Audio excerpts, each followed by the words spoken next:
And now this is our chicken prepared.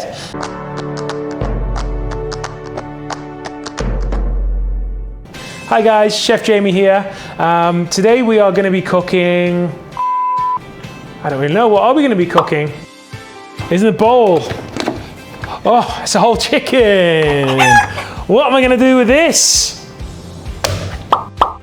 One eternity later. I've got some ideas, but I think what I'm first going to do, I'm going to show you how I'm going to portion the whole chicken to make it easier for you.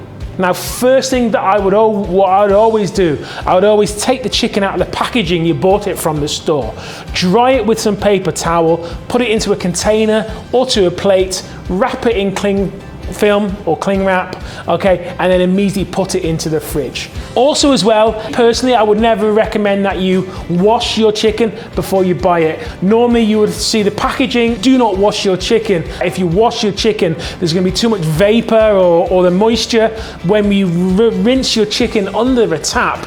Okay, so now what we're going to do is we're going to sort of deconstruct this chicken. Okay, so basically we have 3 or 4 parts to the chicken that you can eat, okay, which works really, really well. We've got the fillets, the legs, the wings, and then also the bone as well. You can use the bone for making stocks. What we're going to do is removing the sort of wing.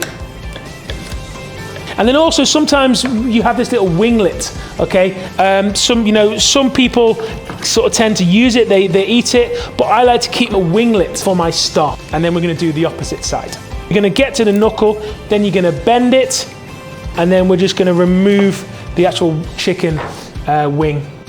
Now what we're gonna be doing is you're gonna be removing the leg and the thigh, okay, off the actual chicken. Now we're going to be doing that, making a small incision, okay, and then we're going to simply bend, okay, and crack the leg at the muscle, and then we're just going to chop it off like so, okay. Very, very simple, okay, to remove the leg. Now here we have the drumstick and also the thigh as well. How we're going to be removing that is by cutting that little bit down here, and then we're going to do the opposite side.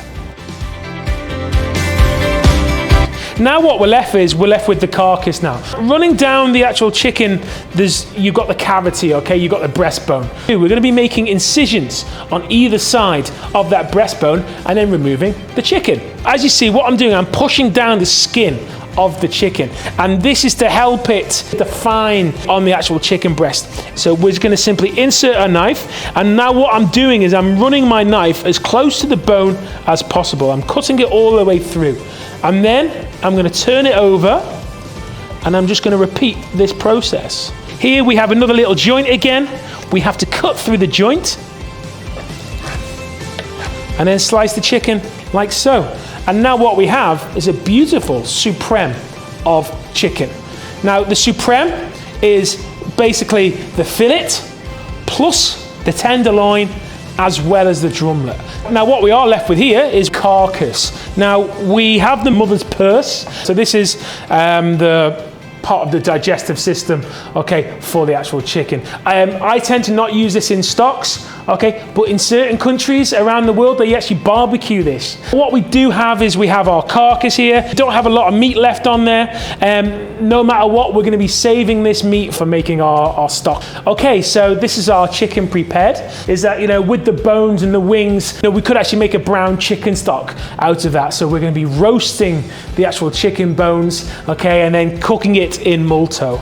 The chicken breast, okay, if we are steaming, I would always recommend to remove the skin, and we can stuff it, I don't know, with some pesto and with some beautiful mashed potato, okay, that works absolutely fabulous. And then with the chicken legs or the drumsticks, what we can do is we can again remove the chicken because we're going to be steaming. However, if you join on our next episode, and we're going to be making a coq au vin.